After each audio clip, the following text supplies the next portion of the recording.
Ես ուզում եմ միջազգային բլոկից գանք հաջորդ փուլ, որտեղ ձեր այդ առաջի ալիքից հետո արդեն Երևանից հաջորդ դեսանտը եկավ, դա աստղեր եւ սելեբրիթիներն էին,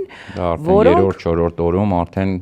մեդիաները կազմակերպված հավաքվեցին եւ բոլորով եկան այդ աջակցությունը իրենց այդտեղ ներկայությամբ եւ օգնությամբ ցույց տալու, որ արցախցիները միայնակ չեն, բոլորս իրենց հետ ենք եւ տեղում աշխատանք իրականացնելով Armenia TV-ի staff-ներ, աստղերն էին, միասին արդեն ոնց որ հանրայինից հետո երկրորդ ալիքով եկան իրանք, այդտեղ շատ զավեշտալի իհարկե ադրբեջանական քարոզչությունը նյութերը Նազանին Հովանեսյան, տիպ ուկրաինական սնայպեր շոբան, ոչ շատ խնդալու, բակլիչկի բագիրը շատ խնդալու պատմություններ կա, ֆոտոներ էր դրվում, որ իրականում սա հայկական սելեբրիթիներ չեն, բան, ոչ մեծ մի կողմ իհարկե շատ զավեշտալի էր, բայց իրանց այդտեղ ներկայությամբ այդտեղից նոն-ստոպ հաղորդումներ էր, ռեպորտաժներ էր, այդ պրես ցենտրներ աշխատում, ամբողջ, այսինքն այդ կանվեյերը լրատվական անդադար 24 ժամ աշխատում էր եւ այդ թվում երբ որ աստղերը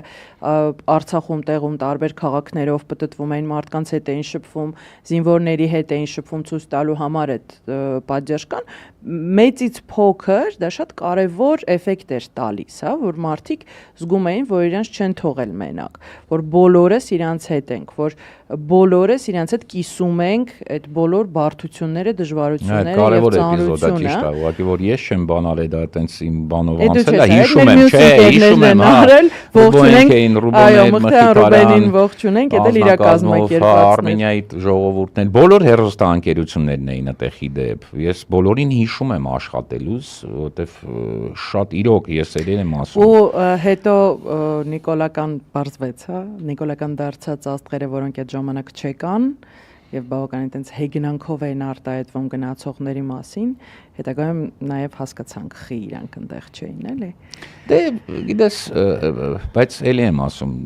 ազգային հենց իմ լրատվամիջոցները աղրելի աշխատանք կատարեցին, այսինքն ոչ միայն համադրելի էր նույն միջազգային BBC-ների, CNN-ների, չգիտեմ, Al Jazeera-ների եւ այդ փորձն էլ էր կարեւոր, որ իրար այդ փորձի փոխանակում էլ եղավ որոշակիորեն,